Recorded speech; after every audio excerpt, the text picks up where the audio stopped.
Greetings and bienvenue, Midnight Crew. Thank you for returning to this broadcast. And welcome to new viewers joining us for the first time. If you like a video, then feel free to subscribe. Some viewers may find the following video disturbing. Viewer discretion is advised. Good evening /X/Rs. This is one I have been working on for most of the year. It is semi-autobiographical. It was written entirely on an HTC Hermes smartphone, usually during bathroom breaks at work. It is a story about the paranormal. It is up to you how much of it you believe to be true. So, without further ado, I present to you Lori Ann Claymore's Ionically Pure Water. The kitchen would have looked great if it weren't for the cardboard boxes everywhere. 6 or 7 small ones on the kitchen counter, 8 or 10 artfully arranged on the floor. I had cleared a path to the sink, but a plastic tub full of clothes was already occupying the space. I suspected one of the counter boxes actually contained dishes and utensils. It was probably the one next to where the old Bacardi bottle full of holy water had just been. The rest of the dinnerware was likely in the office or possibly the living room. This pissed me off. My father being dead pissed me off. Having wasted years believing in God pissed me off. Then it all became irrelevant when the zombie dog started scratching at the back door. We bought the house from Steve. His mother had lived in it for 40 years but was gone before we laid eyes on it. Lori Ann Claymore, who literally referred to herself as just a nice Christian lady, had rented it for the past 5 years. She was just moving her belongings out when Nina and I looked at it in September. The bizarre and awe-inspiring hoard was on display for the neighborhood. Old furniture, disturbingly cute animal figurines, broken small appliances, mountains of musty clothes and prepackaged food, much of it perishable, festooned the yard, vying for perverse attention with a rusty park bench, cloyingly content-looking angel statues, and dead plants in terracotta pots. I foolishly engaged Lori Ann in conversation that day, and she quickly bulldozed into an explanation of her beliefs. My brain went on standby as she laid out the tangled mythology of crystals, meridians, energy bodies, celestial cubes, and whatever the hell else made up the glorious, sprawling pantheon of her religion. I failed to see how it had anything to do with Christianity. In a few months' time, such a conceit would seem ridiculous to me. But at the time I considered myself a Christian, so I was slightly more skeptical of her Christianity than I would have been. I began to pay less attention to her ramblings, but she regained my interest when she mentioned the holy water she brewed. "Ah," I ventured. "You're an ordained minister?" I reasoned one could only produce holy water if he or she were qualified to bless it. "Oh no, of course not," she explained with borderline bipolar glee. "I use real science to ionically purify my H2O. This was followed by a lengthy description of her scientific process of purifying ordinary tap water, using energy somehow derived from Earth's magnetic field, in conjunction with a secret, ancient brand of all-organic potato batteries. My eyes glazed over again as she went into the finer points of positive electrons, synchronized particle spin, and the kind of hokum cooked up by someone, without even an elementary school understanding of chemistry or physics. I was considering possibilities for the front yard azaleas when my mind snapped back to Lori Ann's science lesson. She was touting her holy water formula's alleged roots in ancient Egypt when she abruptly put the ball in my court. So you can clearly see that this makes sense from a scientific standpoint, right? I rarely humor anyone. I usually call bullshit when I smell it. Sometimes, though, I see the tactical disadvantage of challenging a zealot, especially one I will likely never meet again.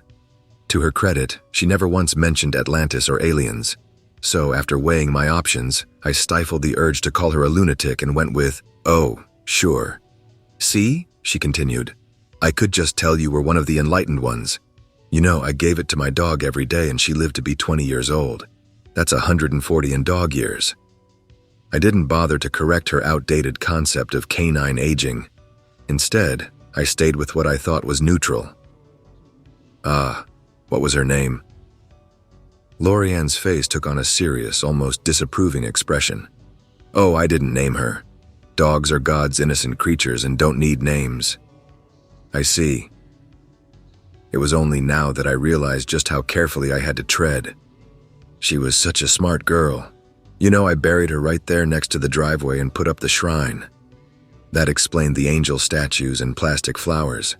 I now noticed the mound of disturbed dirt. It seemed large, but I hoped she was a small dog. I couldn't imagine Lori-Ann digging a hole deep enough for anything bigger than a poodle. Nina and I had the move all planned out. By mid-October, the crazy lady would be out. Meanwhile, the lease on our apartment was set to expire at the end of the year, so we would start moving into the house in a week or two. We could box up a couple of carloads, drive them over, take the time to put things in their proper places, then bring the empty boxes back and repeat. We would have the lion's share done by the end of November, giving us the first few weeks in December to tidy up. We got married 2 years previously and had rushed to get our stuff moved out of our respective places and into the apartment. We ended up with boxes piled on boxes. This time, the goal was to avoid that kind of chaos. We had hoped to have the house ready to receive guests by Christmas. As a bonus, we wouldn't even have to spend money on movers. Halloween night, Dad had his heart attack. Life suddenly ceased being even close to sane or normal. For the next 2 months, we drove my mom home from the hospital nearly every night. She could drive herself there in the morning to see him, but we would have to drive her back as she no longer trusted her aging eyes at night. One of us would take her in her car, while the other would follow in ours. At first, we had some hope that this would be short-term, and that my dad would bounce back as he had before. But as the weeks went by, we were left with less hope of him getting better and less time to move. So, just like 2 years before, we hurriedly crammed everything into boxes and got our stuff to the new place whenever we could steal an hour or two. Sometimes we could squeeze some boxes into a car and run them over on a weeknight. Sometimes we caught a day or two on a weekend to move furniture. We usually skipped breakfast, and dinner was whatever drive-through was on the way. I couldn't blame Mom or Dad, but any plans we had for a calm and leisurely move evaporated with his hospitalization. Every day was another crest or dip on the roller coaster. Dad's condition improved or got worse, seemingly by God's daily coin toss. Days became weeks, then a month. The constant whirlwind never gave Mom, Nina, or me a chance to stop and regroup. We ran on very little sleep and had difficulty thinking rationally. It might have made sense to rent a rider or a U-Haul and just load everything up to get it to the house in one weekend. Honestly, that never even occurred to us. On December 20th, the doctor called Mom and told her Dad didn't have very long. For some medical reason I never fully understood, neither an LVAD pump nor a heart transplant were viable options. In the final analysis, there was just nothing more they could do. Nina and Elle rushed to the hospital and joined Mom at his bedside when she called us. Even with the dialysis, feeding tube, and tracheotomy, he told us with his faint whisper of a voice that he wanted to live.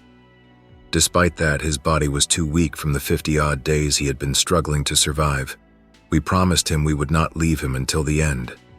Some folks said the world was supposed to end on December 21st, 2012.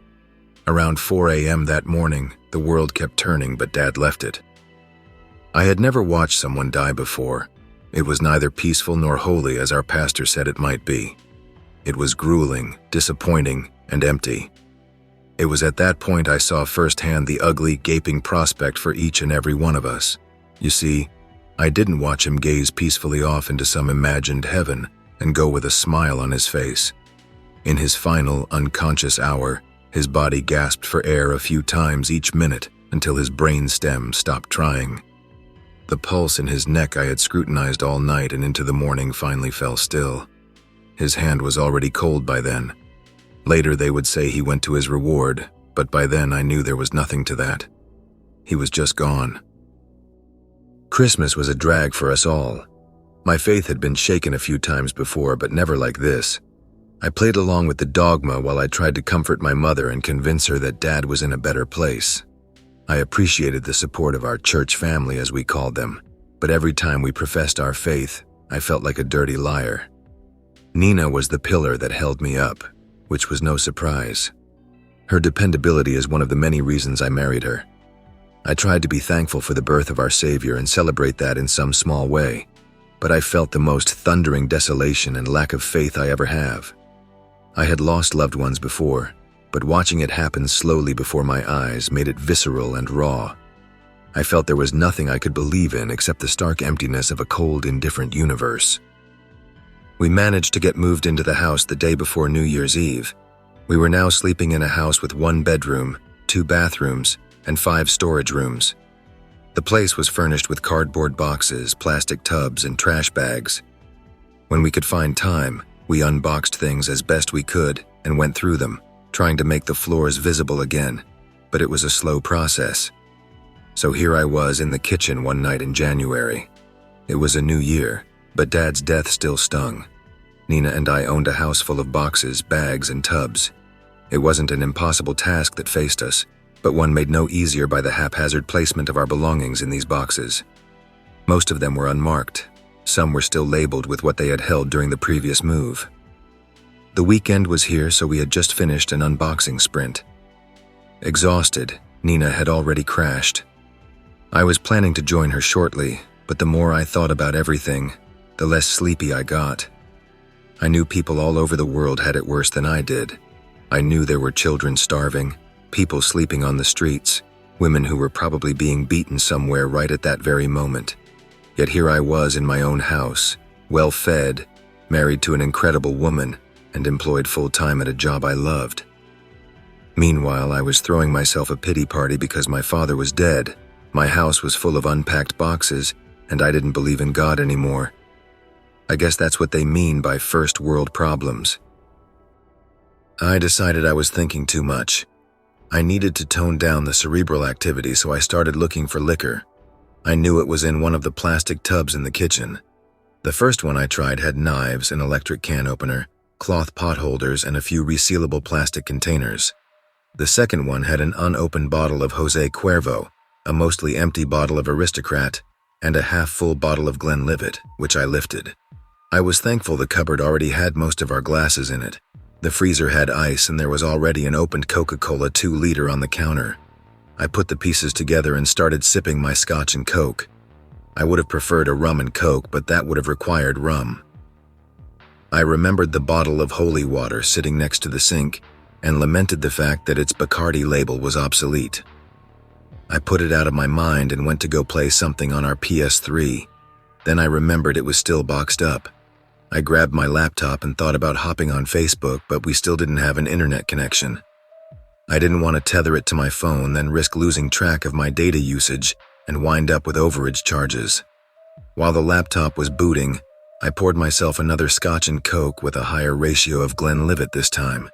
After my laptop booted, I hearkened back to the great pains I had endured to get Thief, the dark project running on it.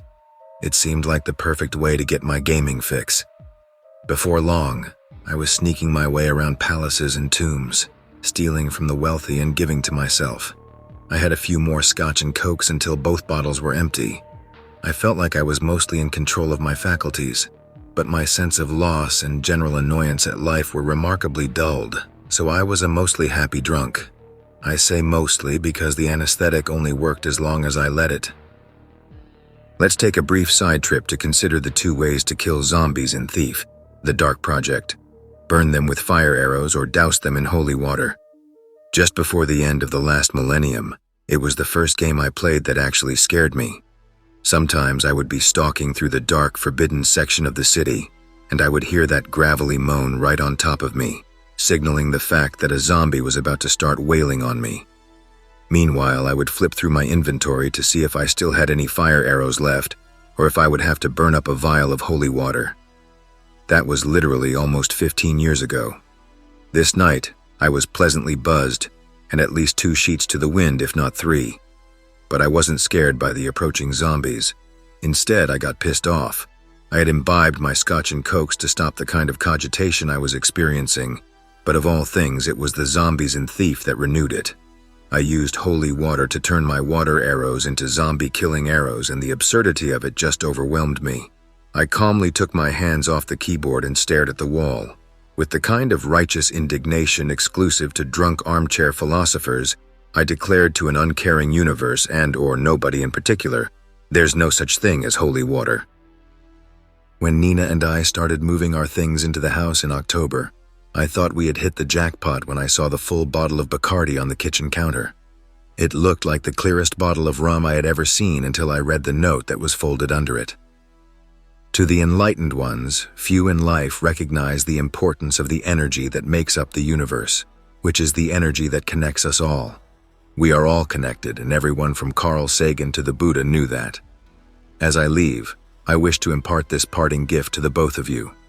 1 free bottle of Lori-Ann Claymore's Ionically pure water, and hope that you will use it well. If this holy water keeps you as happy and healthy as I know it will, then feel free to contact me and we can work out pricing to provide you with a steady supply. With love from God, Jesus Christ, and the universe itself, Lori-Ann. Nina read it over my shoulder, and we were both engulfed in fits of laughter when we hit the last line. "What? Don't we get free snake oil too?" she remarked. "Oh, I'm sure that's included with the silver iodide for making rain clouds." "Yeah," she continued, "and if you act now, she'll throw in a genuine Atlantean crystal to align your chai points with the galactic plane." We had a good laugh at their expense, then went back to the business of moving. The bottle stayed where it was. I now glared at this bottle, the moonlight streaming through the kitchen window causing its glass to glisten slightly. The alcohol had soaked my brain, and I just let the pent-up disappointment and anger of the last few months rush forth. That solitary Bacardi bottle was full of ordinary tap water that had supposedly been made somehow special by all the magnetic fields passed over it.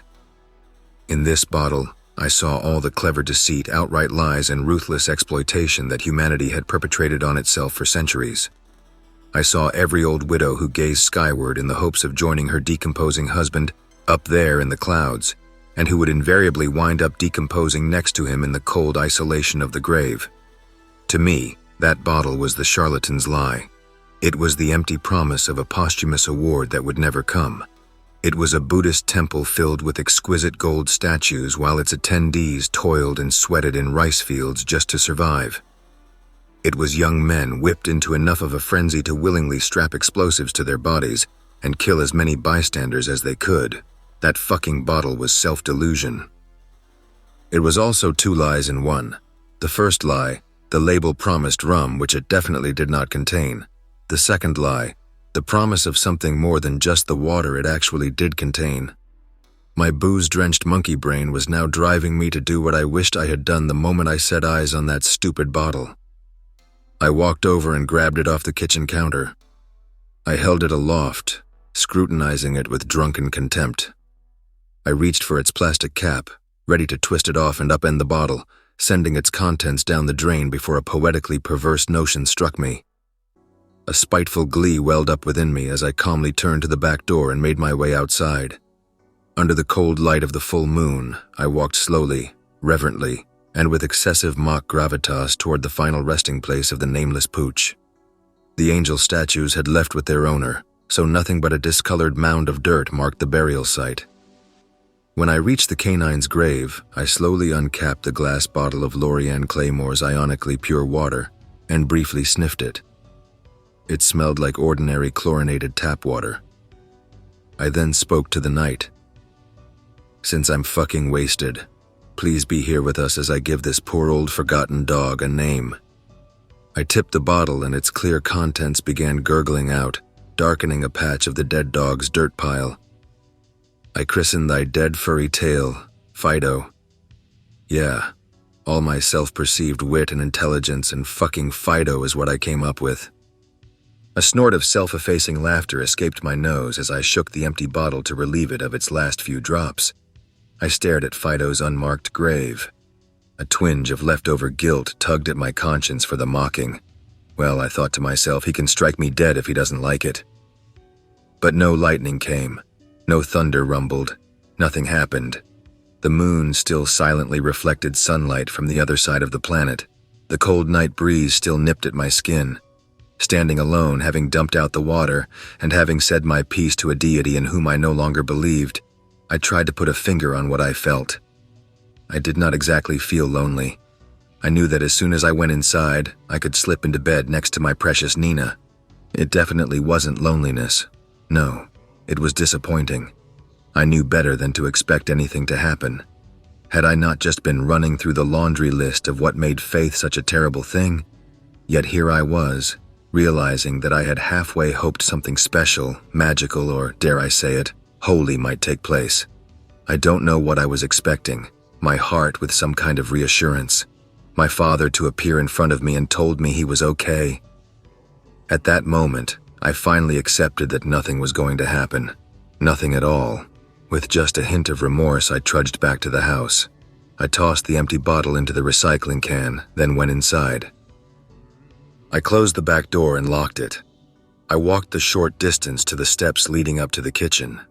I entered the kitchen and closed the door to the utility room behind me and walked over to the sink. For an instant, I wondered why there was no bottle sitting there on the counter, then shook my head and chuckled at my monkey brain's addiction to patterns. I turned off the light over the sink and glanced out the window. I was startled by how dark the dog's grave had gotten. Had I dumped that much water on it? Then my brain finally registered what it had refused to accept a split second before. That wasn't darkened dirt on the grave. That was a just dug up grave. I tried to rationalize how that much dirt could be displaced between the time I walked away from it and the time it took me to reach the window. I studied the view a bit more and saw the open grave wasn't very deep. It did not look as if someone had dug it from the outside. It did look as if whatever had been in it simply wasn't anymore. I don't panic. I never have.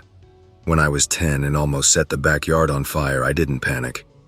When I was 15 and Jeremy Flanagan and I got drunk and he stole his dad's Jeep and wrapped it around a telephone pole with me riding shotgun, I didn't panic. When I was 23 and the condom broke and Nina missed a period, I didn't panic. When intense situations arise, I am able to remain calm and deal with them. I have always known that panicking never does any good, and that a clear head is vital to coming out on the other side of the situation. So I don't panic.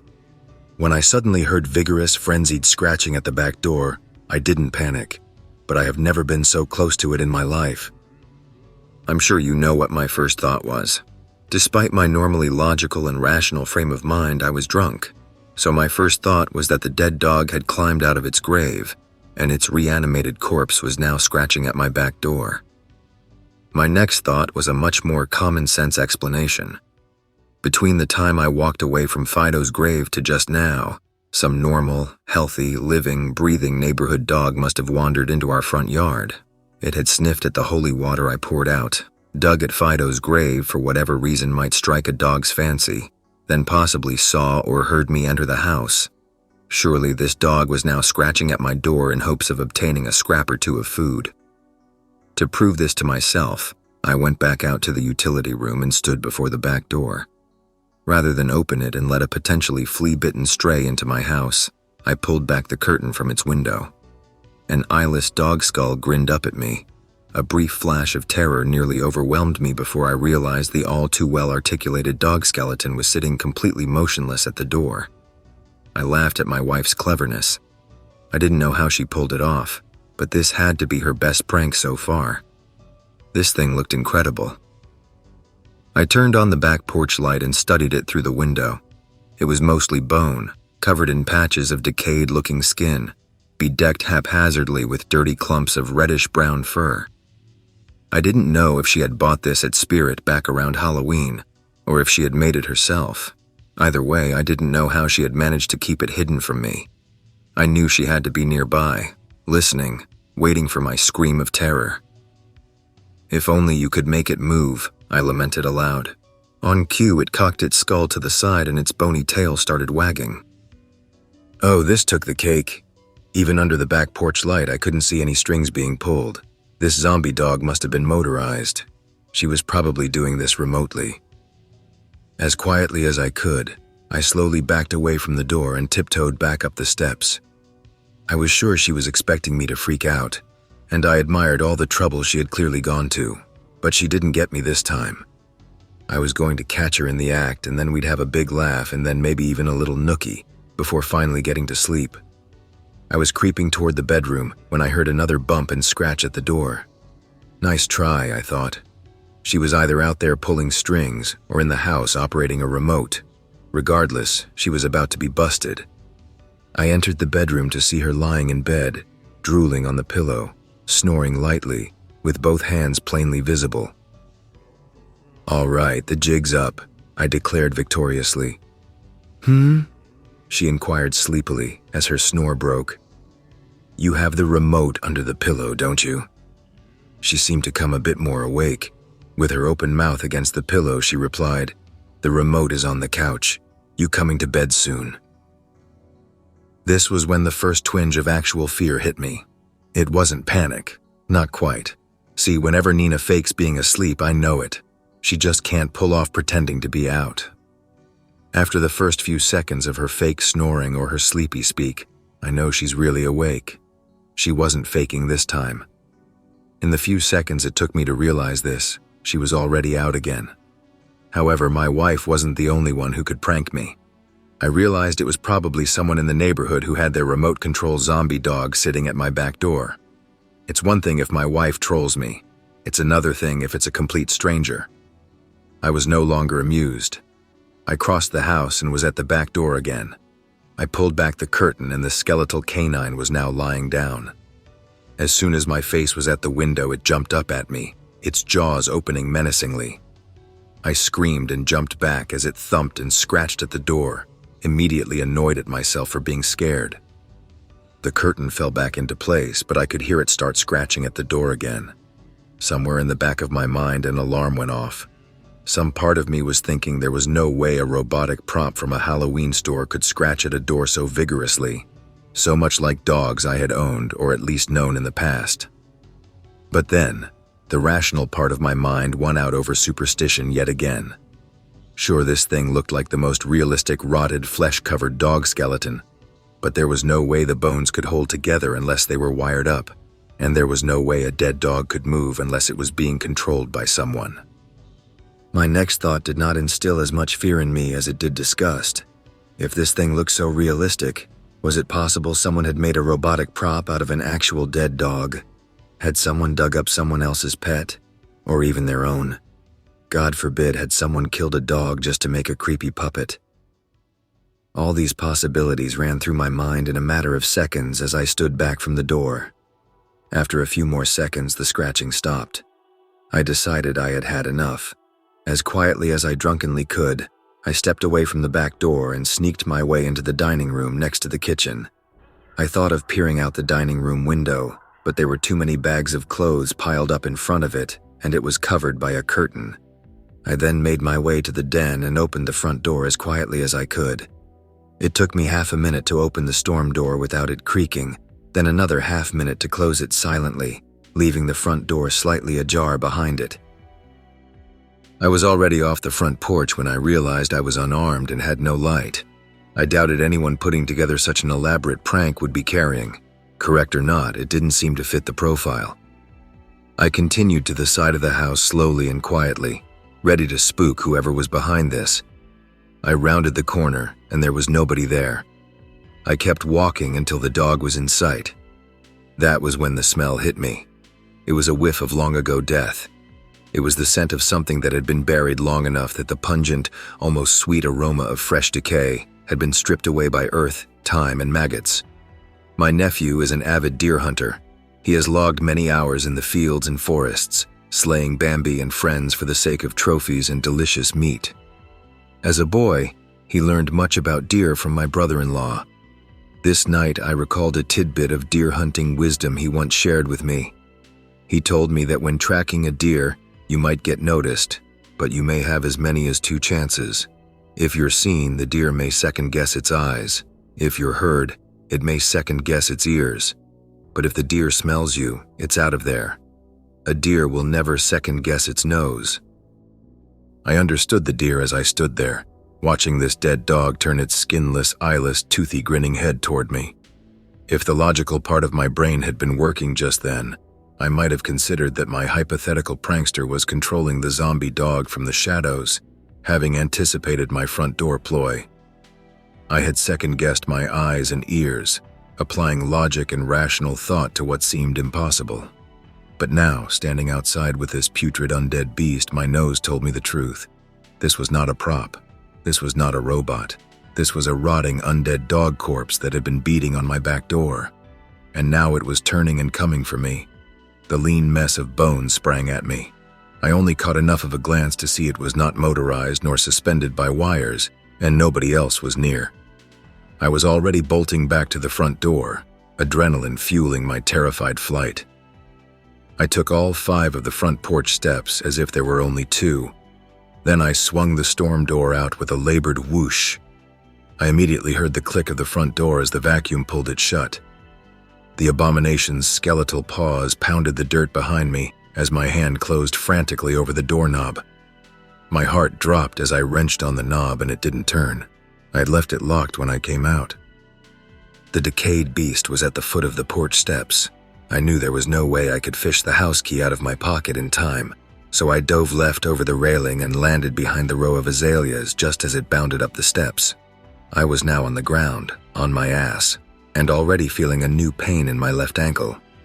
The dog corpse was trying to stick its skull through the railing, twisting it back and forth. I knew I had mere seconds to get moving again.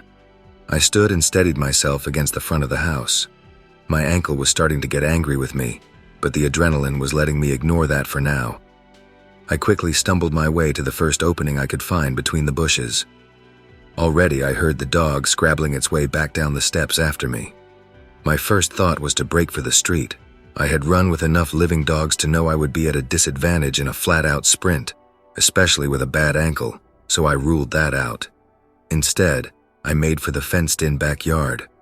I reached the gate and wondered if the waist-high chain-link fence would be enough to stop the dog. I pulled the spring release and yanked the gate open, then slammed it shut behind me. Once in the backyard, I spared a second to look back. Indeed, the revenant beast had stopped at the gate. Now that it was no longer pursuing me, I stopped and looked at it. It stood at the gate and turned its skull again, as if it were curious. Its jaws parted slightly and I noticed its rib cage pulsating slightly. It made no sound, but it almost appeared to be panting. Why would a dead dog with an empty rib cage pant? It had no lungs. Then again, why was a dead dog chasing me around the yard? And why was it stopped by a simple gate? Logic has never failed me. At certain times in my life, I have applied logic using the facts at hand and come up short. This was not the fault of logic itself. I could always trace my failures of deduction to one or more bad facts.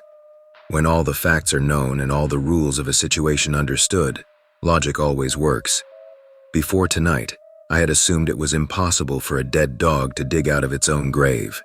If asked, I would have said that was a fact. Assuming that, I surmised that the dead dog I saw was fake. Now I knew it was real. This meant there was a whole new set of rules to learn. Was the dog blocked by some unknown force or invisible barrier? Could it not jump over the gate? Was its limitation physical, mental, or... I couldn't believe I was entertaining this notion. Magical? Now that I wasn't being actively chased, the adrenaline was wearing off. My ankle's complaints were becoming more noticeable.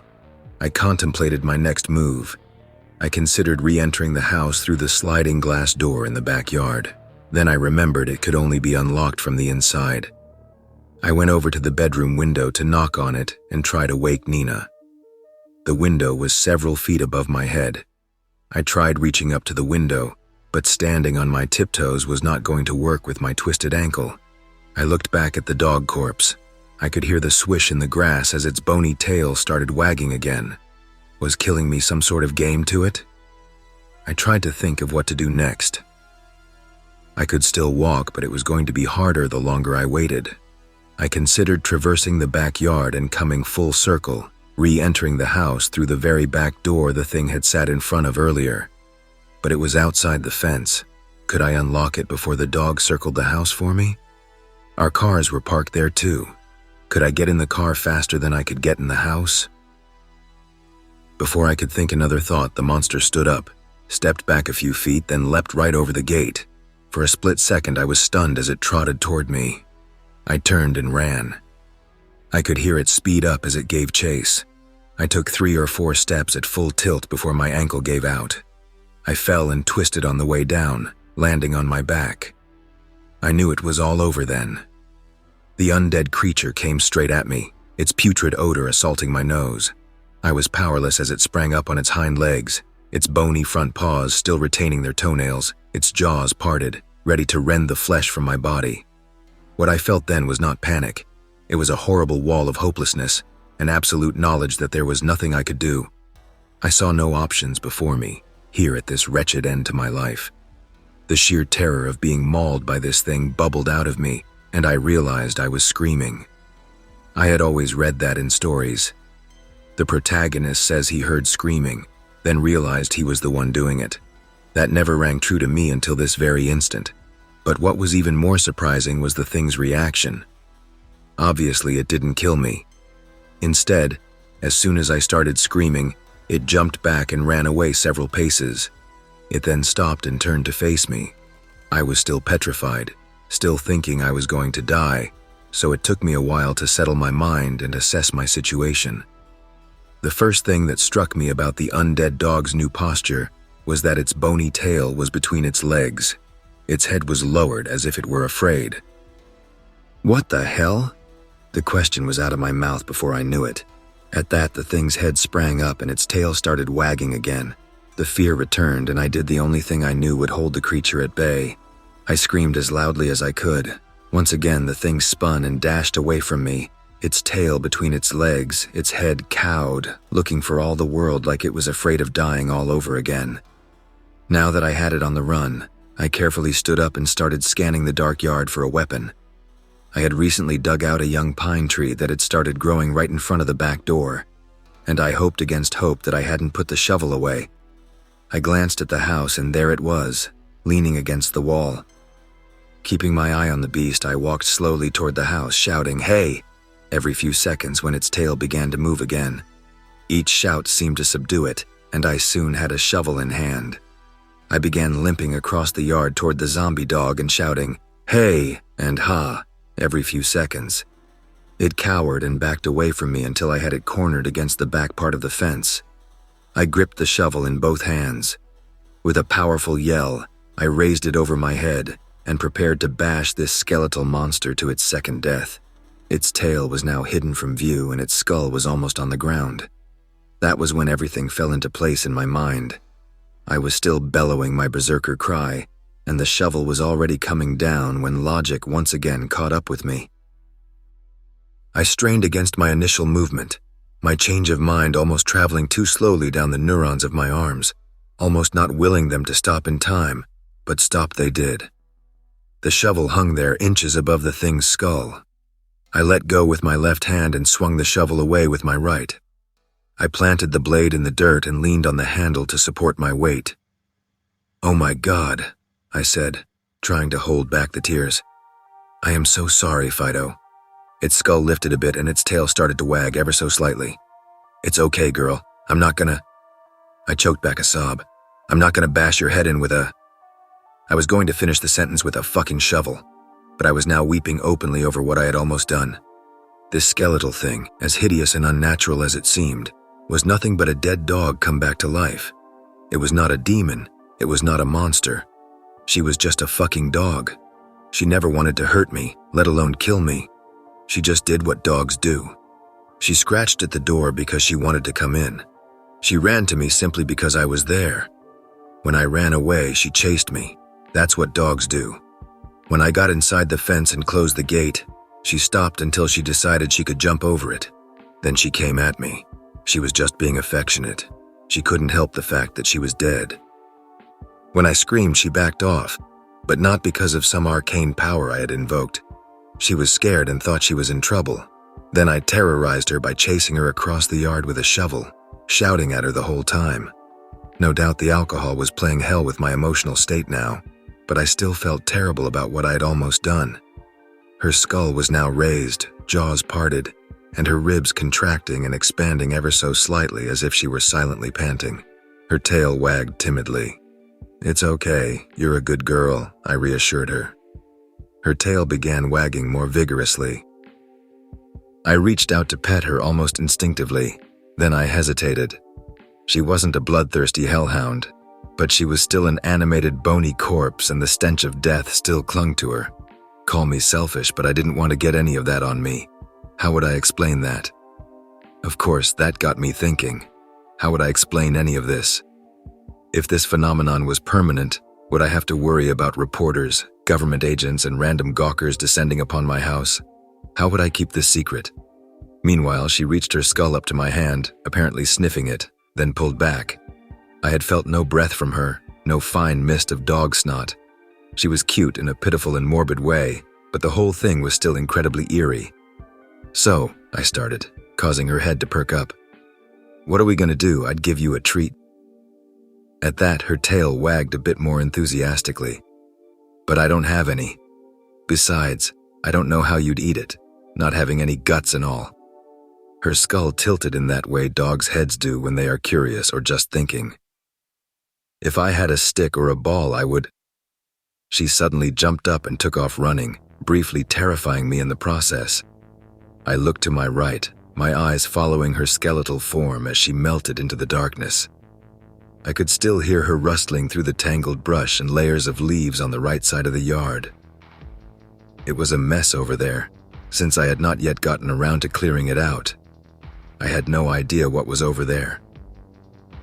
She continued to rummage and rustle in the brush and leaves. A few seconds later, I heard her trotting back toward me. Between her jawbones was a dark sphere. She stopped in front of me and dropped it, then sat down and peered expectantly at me with her empty eye sockets. "Seriously? You want me to throw the ball?" Her jaws opened, her ribs pulsated, and her tail wagged vigorously, swishing the dead leaves. "Unfucking believable," I laughed. There was only one thing to do now. I picked up the ball and tossed it back toward the gate we had entered through. She turned and took off after it, her bony frame a frightening sight. Again, I pondered the future. Fortunately, none of the neighboring houses' lights had come on and nobody was out asking about the shouting. But I still wondered what tomorrow would bring. I wondered if I should keep her existence secret. I would have to tell Nina, of course. But if word got out that I had an actual honest-to-God zombie dog running around in my backyard, what kind of circus could I expect on my doorstep? Again, visions of black-suited G-men in sunglasses danced in my head, arm in arm with paparazzi. Fido came back and dropped the ball at my feet. I picked it up and tossed it at the gate once more. She dashed after it again, then brought it back.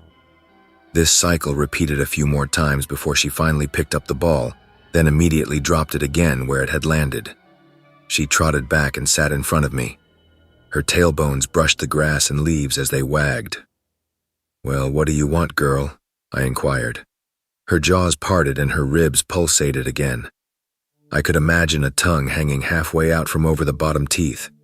It was as if she didn't realize she had no internal organs and almost no skin or muscles. Those were irrelevant details to her. Her bones moved as if she were whole. I waited a few seconds, then tried again. "Well," I started, but she had already taken off toward the gate on the other side of the yard. This gate had a padlock. She jumped up and put her bony front paws on it, and I wondered why she didn't just clear it like the other one. When she turned her skull toward me, I realized she wanted me to follow her. I began to get uneasy. Granted, I had already experienced the sheer animal terror of being chased by what I thought was an undead predator, and gotten over it. I had already accepted that cavorting in the backyard with an animated dog corpse was okay, but this new feeling was spawned by an even deeper instinct. I couldn't quite identify how or why, but I felt that this whole situation was going to end soon. I hobbled over to the gate and Fido hopped back down and sat. I clumsily retrieved the keys from my pocket while struggling harder to ignore the growing pain in my left ankle. I unlocked the padlock and opened the gate, and she sprang back up and trotted out into the front yard. I can't say how, but I knew where she was headed. I guess I felt it was inevitable. I watched her bony frame as she made her way back to her own grave. For the second time that night, I felt disappointment. Sure, I just watched the most amazing thing I had ever seen. Even if it had nearly scared me shitless, it was something that would change my worldview forever. But here she was, going back to the grave from which she dug out. Was she going to lie down and return to her slumber of death? Granted, if she did that, there would be no worries about reporters and government types. For that matter, I could tell whoever I wanted and nobody would believe me. After that, I knew what would come. With time, the memory would fade, and then I would begin to question whether or not it had even happened.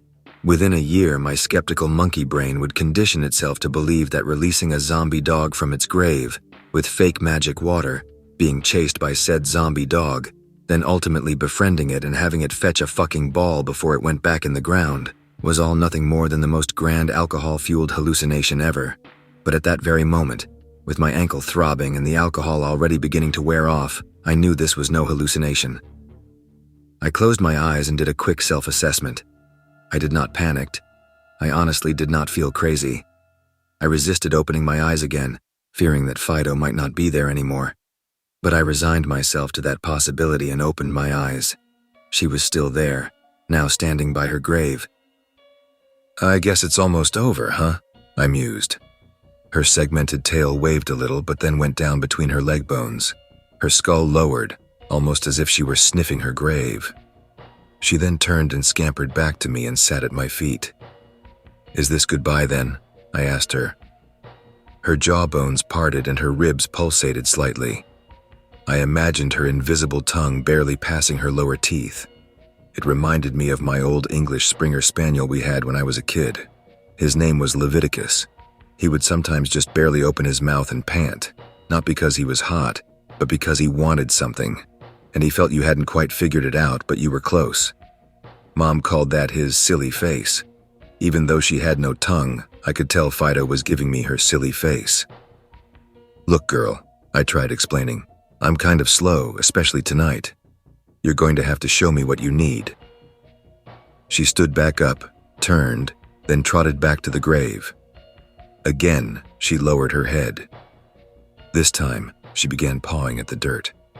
"You need help digging?" I offered. Her skull came up and whipped around toward me. Her tailbones actually clacked against her pelvis as she wagged them. "Well, I guess I can help you with that," I declared.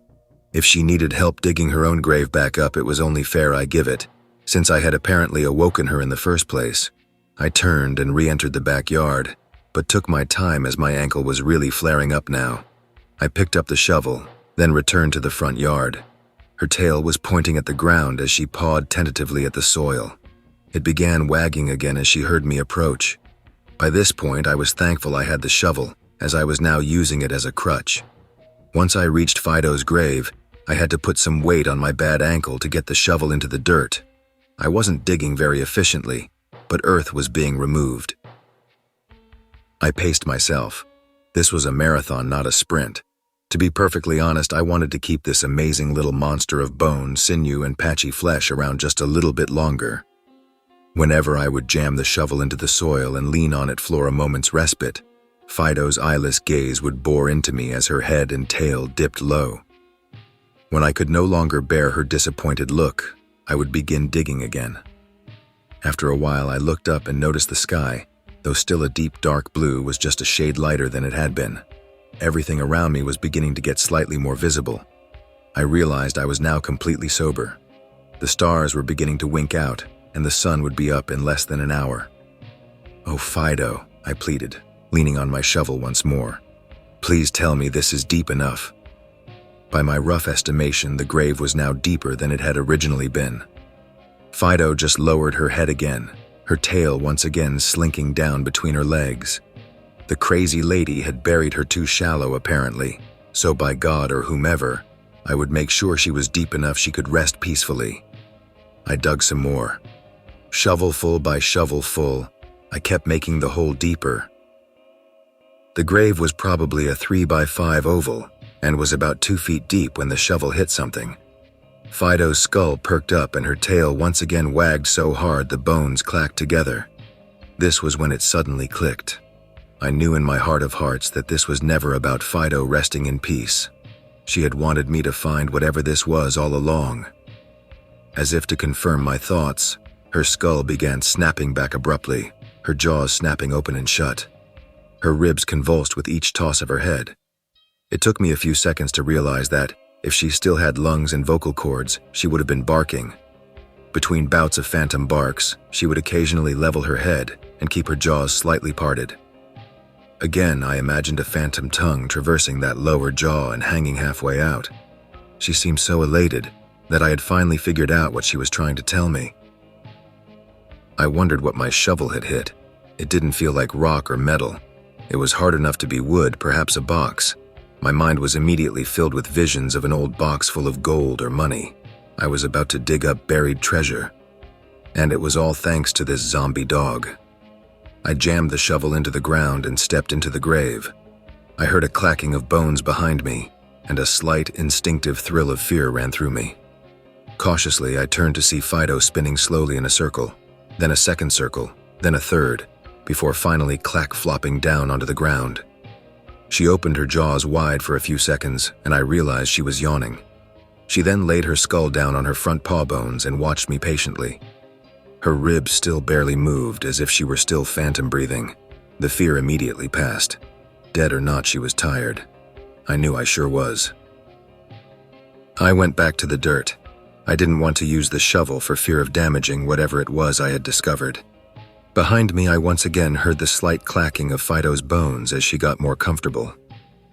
I squatted as best I could without aggravating my ankle, steadying myself by grabbing one side of the hole with my left hand. With my right, I began scooping dirt away from my unknown quarry. The first thing I noticed was its roundness. It felt almost like some kind of stone, but it had given slightly, similar to wood when my shovel had hit it. I dug away more dirt and uncovered more of the object. When its round top was mostly uncovered, I began to have the first real sense of true disgust and horror that I had felt all night or morning. This was not the primal fear of being chased by an undead monster. This was not a superstitious fear of the unknown. What I had just begun to unearth was a human skull. The horror and disgust I felt were not toward this unfortunate corpse buried in my front yard. These feelings were directed at the human race in general. I could tell this skull was smaller than an adult's. My revulsion at whatever act had caused a child to be killed and buried in my front yard was accompanied by a yawning chasm of sorrow. These bones were too fresh to be a true historic find. Knowing what I do about the fairly acidic soil here, I was sure this skeleton couldn't have been more than a few decades old at the absolute most. Not being a forensic scientist, I could not pin it down any more firmly, but something in my gut told me it was much more recent than that. I stood and turned to look at Fido. She was now curled up and appeared to be sleeping peacefully. I watched her bones for the nigh imperceptible movement of her ribs that signified her phantom breathing. After a few seconds, I realized it wasn't there. Her patchy fleshed skeleton was completely still. The dark blue of the sky was slowly being erased by pink. I knew the sun was coming up soon. Everything was gradually getting brighter. I could now see that Fido's sparse skin and sinew were utterly stiff over her bones, as if she had never moved since her death. Tears welled up in my eyes as the enormity of what I had just experienced finally hit me. I regretted the fact that I would probably never again see anything as morbidly fantastic as an animated dog skeleton bounding around my backyard. Still, I was glad, at least to some small extent if glad was the right word, that I had just possibly uncovered the murder of a child that might otherwise have never seen the light of day. I uncovered very little of the skull, only enough to verify beyond any doubt that it was in fact what I thought it was. After that, I knew better than to mess with the crime scene. Of course, that was technically what my front yard was now. I dialed 911 to report finding a body buried in my front yard when I realized the position I was in. The question was going to come up.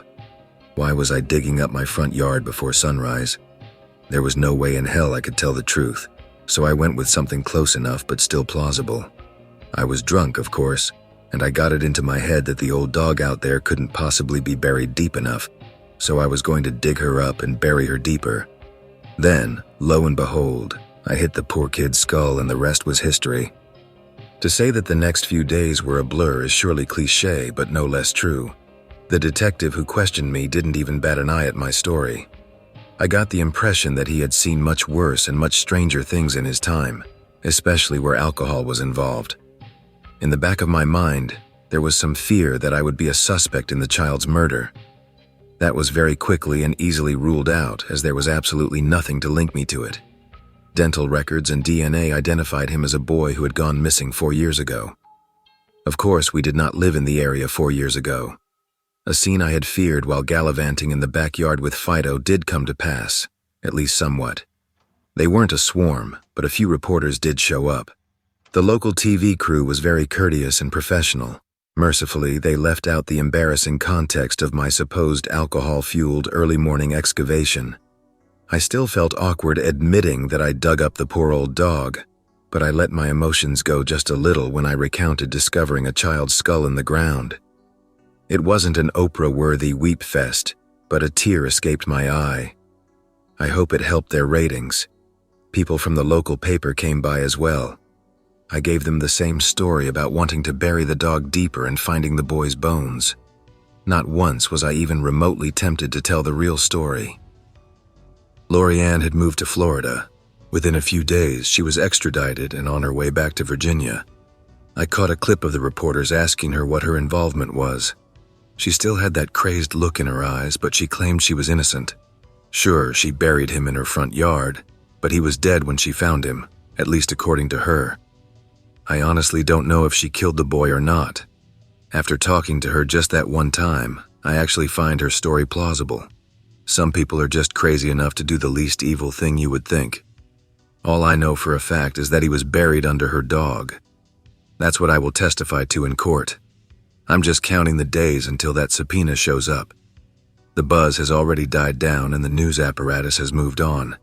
It will no doubt flare up again at least a little bit when she goes to trial. Maybe we will learn how and why it happened. Maybe we will find out that she didn't do it. You see, I could spice this up and say this boy was the latest in a long line of ritual serial murders committed by this woman, and that children's blood was a key ingredient in her concoction. But that's not the case. His was the only disappearance in our neighborhood in the last 10 years. As for her strange brew, I am still convinced it was ordinary tap water, even after everything I experienced. I honestly don't know how the boy died, and I honestly don't know how an old dog was resurrected from her shallow grave, but I don't think her bottle of holy water did it. Currently, Fido's corpse is in an evidence lockup somewhere. Being as it was part of the crime scene, they can't just stick her old bones right back in the ground. Honestly, I'm okay with that. I don't think she cared how deep or shallow her grave was. I think re-inhabiting her body was just a means to an end. And that boy, his body wasn't the issue. His bones could be interred in the finest cemetery or burned to ash and scattered on the James, and neither he nor Fido would care. I believe I was directed to find him because now his parents know what happened to him. Now the world knows that he is dead. Whether or not Lori-Ann Claymore did it is for a jury to decide. But the people who loved him have closure now. I could end this by telling you that one night, a little while after the whole thing went down, I had a sweet little dream that my father was standing before me smiling. I could say that he told me everything was all right and he was in heaven, and all our deceased loved ones were there waiting for us. But that never happened. It didn't need to. Playing fetch with a zombie dog was more than enough to wake me up again. It helped me remember that there is more to the universe than just the physical. Sure, I still don't believe that God is literally a bearded old man on a throne with a book in which he literally writes a little mark each time a sparrow drops dead. But do I think he is still running the show, doing little things, or even big things every now and then to remind us of his presence? Do I think we don't know all the rules yet?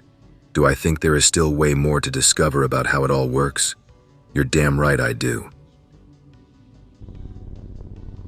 Weird shit happened yesterday. Hello/X/ it's been a while. I'm not going to talk for long, just need to know what I saw yesterday night. I'm not too good at Greentext, so I'm sorry. Coming home yesterday with my niece about 11 p.m. or so. Dad tells me to close the bird cages for the night. We usually have a dog guarding them, but I can't see or hear him ATM. He usually gets really happy when I come home. Once I turn the lights on, I hear scrambling in one of the trees that was just above me, and I break one of the rules. I look up. Now, I've had my fair share of X's Skinwalker, Wendigo, and other Greentext stories. I always thought of them as fake and stuff, but what I saw was very much real. I could only see most of its back, nothing above the neck. Scrawny, about 4'9" or so, black feet and no body hair. It's completely pale and its neck is elongated from what I saw. Look down, hear the noise of chains, and I stand still, not thinking much. It's the dog. He was hiding deep within the bird's cages. I take his collar off and take him with me to close the rest of the cages.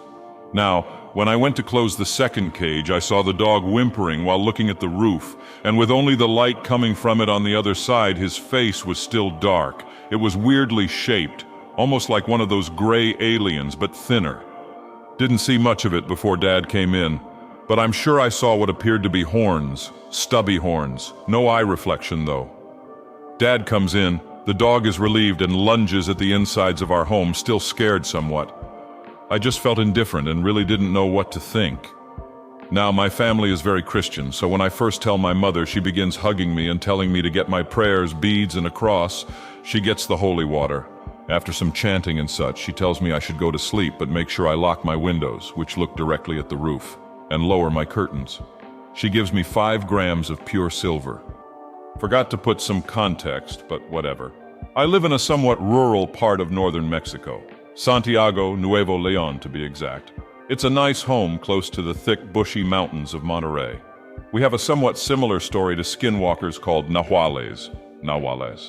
And they're basically indigenous witches or shaman who morph into animals to suit their mood or shit like that. They're usually not aggressive, and they tend to appear more often in southern, more indigenous states like Riviera Maya. Can't sleep well, hear scratching and knocking at the doors and windows. It's really cold for it to be summer, and it stinks. Whatever it is, it's so pungent it seeps through the concrete walls and air filters. Puke sometime in the morning, drink water, and sleep immediately. Wake up at 7 a.m., look at where the silver was and it's melted, the writing on it is gone, and the lower part is stuck to my drawer. Get spooked, grab a knife and check if the birds are okay. One of the cages is fine, but the other one is torn open. One of the birds is scared shitless and the other one is missing.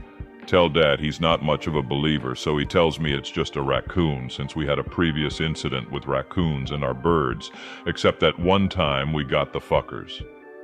I don't know why I even bothered writing this. I don't feel dread, worry, or mostly anything, just getting ready for whatever comes later in the night. So, /x/, do you have an idea on what it could have been? I hope that you enjoyed tonight's broadcast. If you enjoyed tonight's story, then please subscribe to the channel, as more green texts will appear daily. A new broadcast will appear when the clock strikes midnight Central Time.